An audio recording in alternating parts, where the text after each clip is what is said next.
8 minutos, iniciando a conversa de redação com a participação do Eduardo Costa, do Júnior Moreira e do sociólogo, doutor em sociologia, professor da PUC Minas, Luiz Flávio Sapori. Você, ouvinte da Itatiaia, também pode participar, opinando pelo WhatsApp do jornalismo, 99996-7074. Você manda pra gente aquela mensagem de texto com a sua opinião. Não se esqueça de colocar o seu nome e o bairro ou a cidade onde você está falando. Shoppings de Belo Horizonte voltam a abrir hoje, assim como o comércio de rua. Mas os lojistas dos shoppings não estão muito animados. Comerciantes reclamam da praça de alimentação seguir fechada, meu caro Eduardo Costa. Bom dia para você. Bom dia a todos. Não é de se assustar que os comerciantes, embora tenham finalmente conseguido trabalhar 3 dias por semana, ainda estejam desanimados. Primeiro, é hora de acostumar ao chamado novo normal, né, gente? O povo ficou muito tempo sem comprar. Então, alguns apostavam naquela corrida maluca e eu falava, sei não. Muita gente se acostumou a se virar com o delivery. Muita gente está fazendo e-commerce, né? Comprando da Amazon, de outras empresas e recebendo em casa. E, claro, a falta de uma praça de alimentação mexe, né? Praça de alimentação no shopping é como futebol e notícia na Itatiaia. Futebol, né? Bola rolando e jornalismo atuando. É a alma da coisa, né? É o que dá o astral. Mas o que eu quero acreditar que mais atrapalha o comerciante, não só o lojista, o empreendedor de uma forma geral no Brasil, é o bate-cabeça. É uma coisa impressionante. Como é que o país consegue ser assim? Ele é grande e desarrumado. Cada governador faz o que interessa, o que entende. Cada prefeito vai de um jeito. A justiça às vezes age, às vezes não age. E eu vejo aqui, no caso da região metropolitana, por exemplo, o prefeito de Contagem conversou com a promotora da outra vez que ele abriu. A promotora falou, eu vou ter que judicializar. Judicializou, o juiz concordou e parou a cidade. Em Belo Horizonte, um promotor pediu, um juiz deu, bateu lá no tribunal, o presidente do tribunal ligou pro prefeito, ligou para a Brasil, falou, vamos entender que eu vou ser o mediador.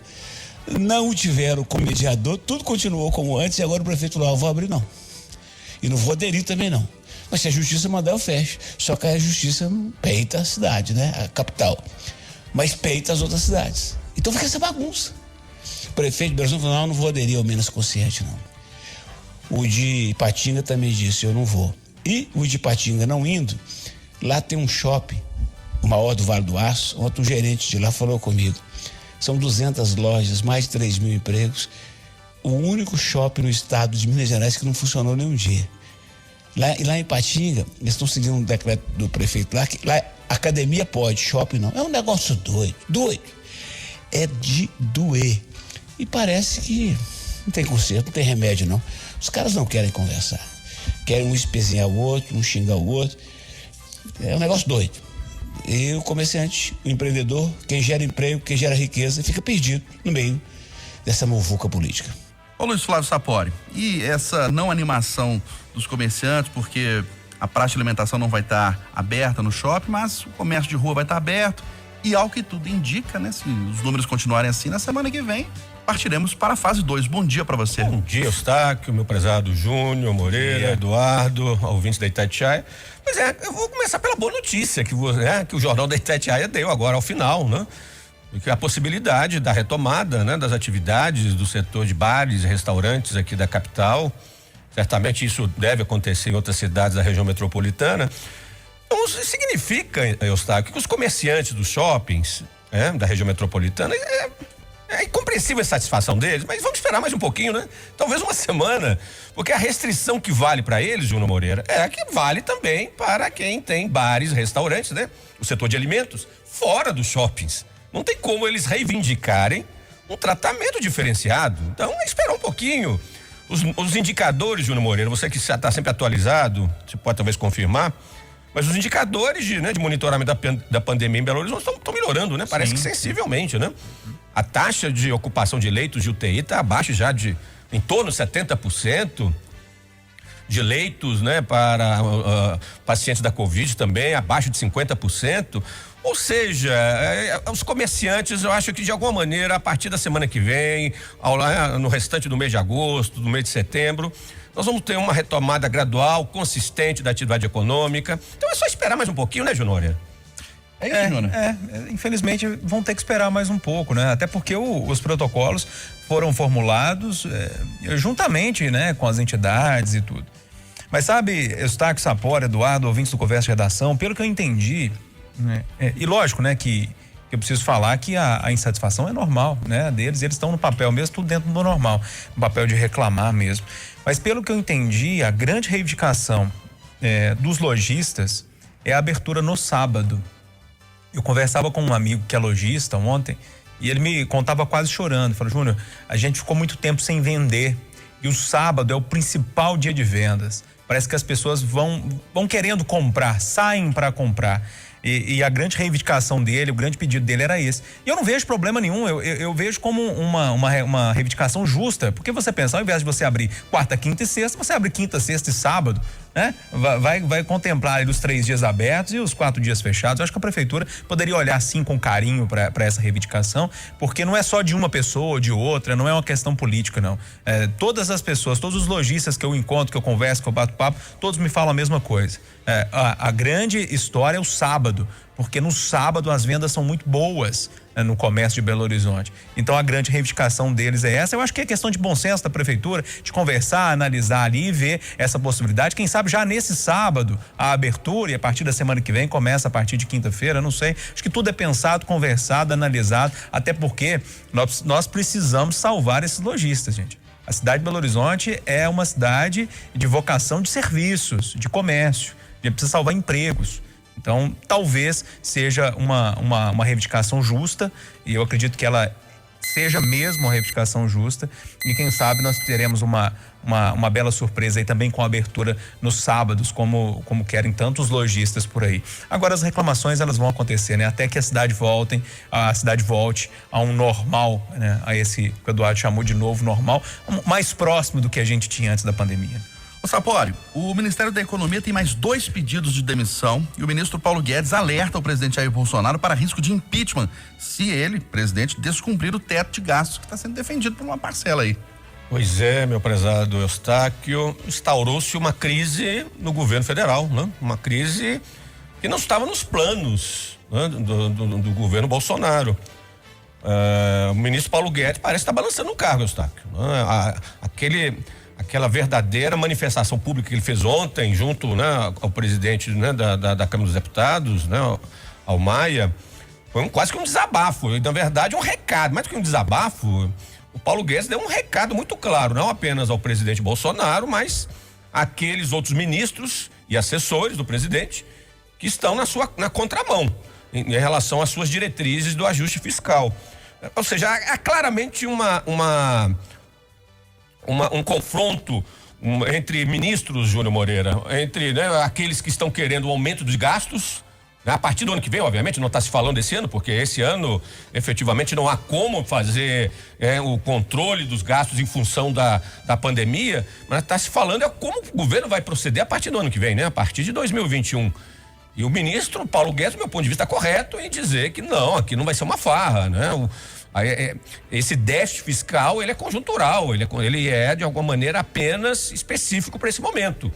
Agora, há um ministro do desenvolvimento, não é isso, Júnior Moreira? A gente estava conversando. Sim, Rogério Marinho. É o Rogério Marinho, que é um dos que está mais em oposição a essa diretriz do Paulo Guedes, né? O Rogério Marinho tem dado declarações públicas de que o governo federal gaste mais em investimentos em infraestrutura a partir do ano que vem. E parece que também a mosca azul picou o presidente Bolsonaro, né? Já visualizando, os olhos dele estão brilhando para 2022, né, Júnior Moreira? Essa recepção calorosa que ele teve, né, semana retrasada e passada no Nordeste, parece que ele está visualizando a reeleição e os assessores dizendo, tem que gastar, mas não é bem assim. Me parece que o Paulo Guedes está balançando no cargo. Você acha também, Júnior? O Paulo Guedes ontem, eu acho que a fala dele, o desabafo dele, disse 2 coisas, assim. Primeiro, que a briga interna lá entre a ala mais liberal e a ala mais desenvolvimentista, e essa área do desenvolvimentismo mais ligada ao Rogério Marinho e a área liberal ligada ao Paulo Guedes, que essa briga chegou no limite. Então ele externou e quase, pessoal, eu quase vi ali um pedido de ajuda. Gente, eu não tô dando conta mais, alguém me ajude, né? Então, eu acredito ter esses 2 recados na fala do Guedes, assim. E a briga interna lá dentro, é uma briga entre a responsabilidade fiscal, que o Guedes quer muito, e eu acho que ele está certo, ele tem que preocupar mesmo com a responsabilidade fiscal. A máquina pública está gastando sem poder gastar. E uma parte mais de populismo. E quando eu falo do populismo, eu estou falando do auxílio emergencial, especificamente, para traduzir em miúdos. O presidente Bolsonaro descobriu o milagre com o auxílio emergencial. E todo mundo, os conselheiros políticos estão falando, olha, presidente, precisa gastar, tá vendo? Esse auxílio emergencial precisa continuar, porque é assim que o senhor vai se reeleger. E o Guedes, calma, gente, não é assim, não pode furar o teto de gasto. Então tá essa briga, essa queda de braço lá, e tem algumas pessoas que não aguentaram, né? Primeiro, o Salim Matar, que ele se privatizou, né? Resolveu sair do governo. Ô, Júnior, você me permite só uma observação? Sim. Eu acho que o Salim Matar achava que ele ia administrar o cargo federal como se estivesse administrando a empresa dele, né? Exatamente. Eu acho que é de uma ingenuidade achar que ele vai ter agilidade, Eustáquio, na administração de uma política pública, como, né, de uma empresa grande do porte, que é da empresa que ele tem, né, Pois Júnior? lembrando que o Salim Matar é mineiro de Oliveira e é dono da Localiza. Exatamente. E aí o funcionalismo público venceu na questão do Salim Matar. Na questão do Webel, que também foi embora, a burocracia venceu, né? Ele estava ali para digitalizar, para colocar os processos todos na internet e tal. E a burocracia, tem muita gente que gosta dela, né? Que é importante que ela exista. E aí a burocracia venceu. E eu não tô comemorando essas 2 vitórias não, viu, gente? Eu tô só colocando para vocês essas 2 vitórias. Porque eu acho que são 2 vitórias ruins mesmo para o país. Mas é uma pena.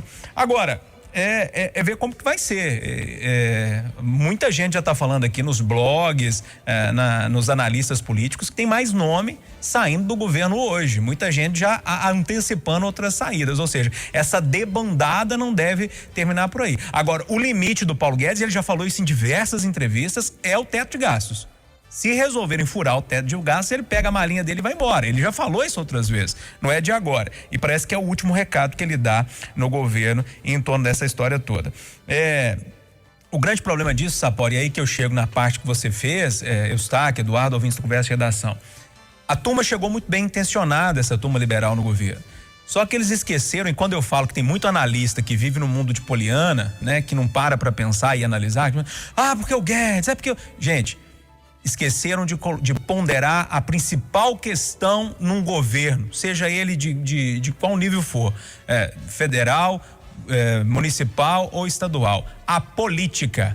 Eles esqueceram que estão no governo e lá o que manda é a política, né? Não dá para tentar gerir o governo federal imaginando que é uma empresa, gente. Não dá, não vai dar certo. Ninguém vai conseguir fazer assim. Ninguém. Por que o Salim, o Guedes, Mansueto iriam conseguir, né? Então esqueceram de colocar, e eu sempre pondero isso aqui, né? E tem hora que quase me batem, mas quando eu falo isso aqui não é porque eu sou pessimista ou porque eu tô torcendo contra, não.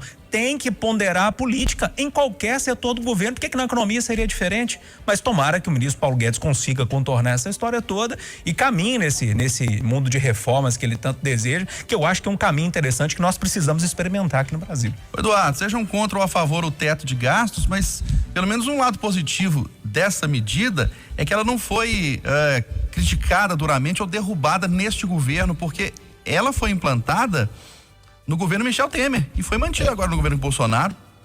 Porque se você não tiver limite de gasto, não adianta fazer reforma tributária, não adianta você ficar ad eterno inventando moda. Eu estou sabendo, por exemplo, que o Tribunal de Justiça de São Paulo quer gastar mais no ano que vem, a mais, 6 bi. Não tem jeito, não tem jeito. Sem ser o Salim Matar, o outro que saiu da reforma administrativa. Webel. Se você não fizer reforma administrativa, não adianta fazer reforma tributária.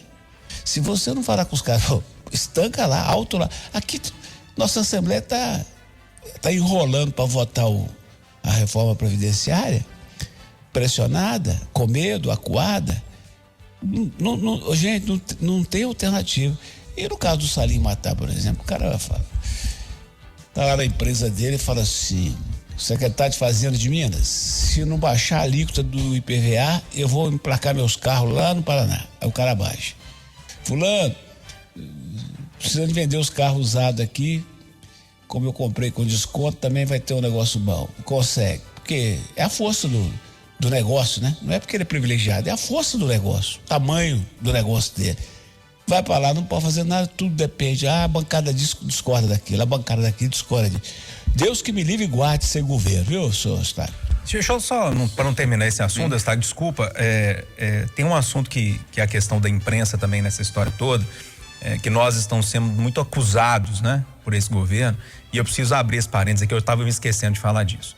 O Lauro Jardim deu uma nota no Globo há uns 15 dias, falando que o próximo a sair do governo era o Salim Matar e que ele estava muito insatisfeito. Sabe qual que foi a resposta pelo Twitter do Salim Matar? Não vou sair, é fake news dessa imprensa, mais uma vez uma fake news, eu estou muito motivado e não vou sair do governo. O que dizer, né? Nada a dizer, Júnior Moreira. Eduardo Costa, aqui em Belo Horizonte, leitura da Bíblia volta a causar polêmica na Câmara Municipal. Oh, Jesus. Pede ele mesmo, Eduardo. Foi trocadilho ou não, Eduardo? Sangue do Senhor tem poder, tem poder, tem poder.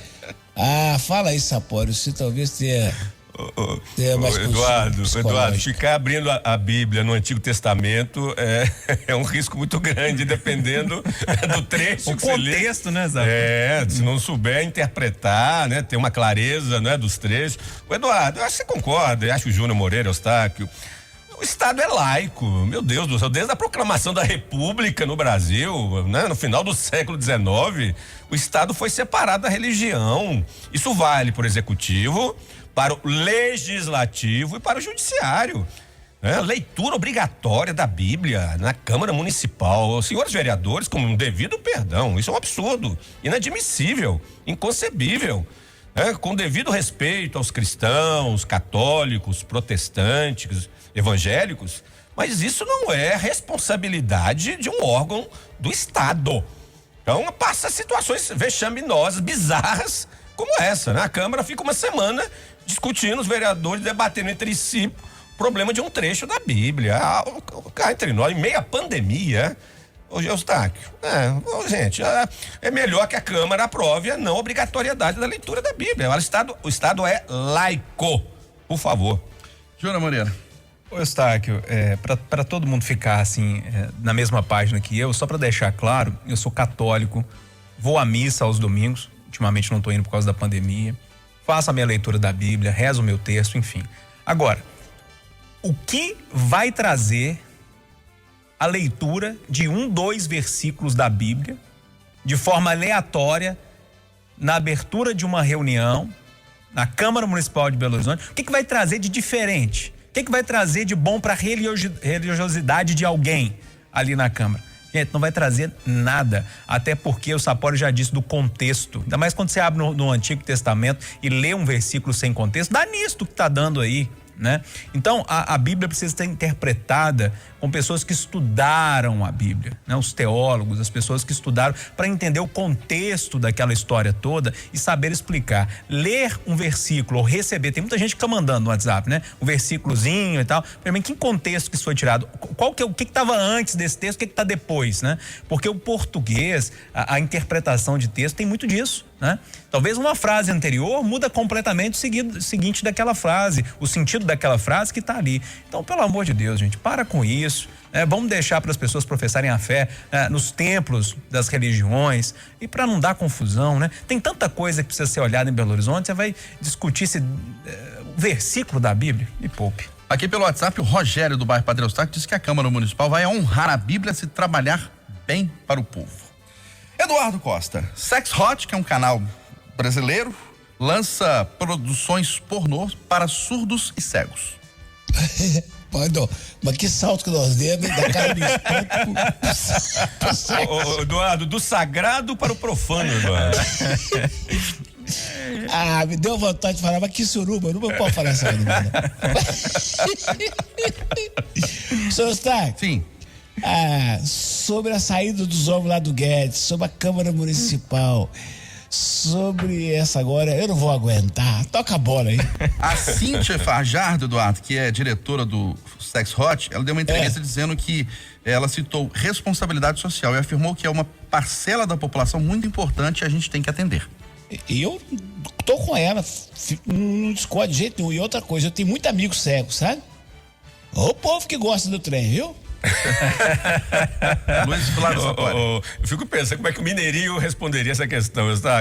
O aiço, cego e surdo, também são filhos de Deus também, né? Eles também merecem, né, Eduardo, os prazeres da vida, usufruir dos prazeres da vida, Júnior Moreira. Sabe o que eu tava pensando? É porque vai ser uma descrição, né? Por meio de descrição, autodescrição, né? Ali, fico pensando como é que as pessoas vão falar. Enfim, eu tô tentando entender como é que isso vai ser feito. Agora, para levar o assunto pro lado sério mesmo, é uma questão de inclusão. Claro. Por que não também nesse mercado que movimenta bilhões e bilhões de dólares no mundo inteiro, né? Nosso amigo Eduardo Magela vai gostar dessa história. Vai. O princípio do braille é esse, é o toque, é bom demais isso aí. Eduardo, politicamente correto fala fazer amor ou manter relação sexual, você fala como mesmo? É tchaca-tchaca na buchaca, às escuras ou sem conversar. E o negócio da unha no calcanhar? Você vai pro meio da manhã igual essa que tá frio e nublado aqui em Nova Lima, cutuca o dedão do seu pé no carcanhar da dona, mas antes passa na podóloga, senão machuca.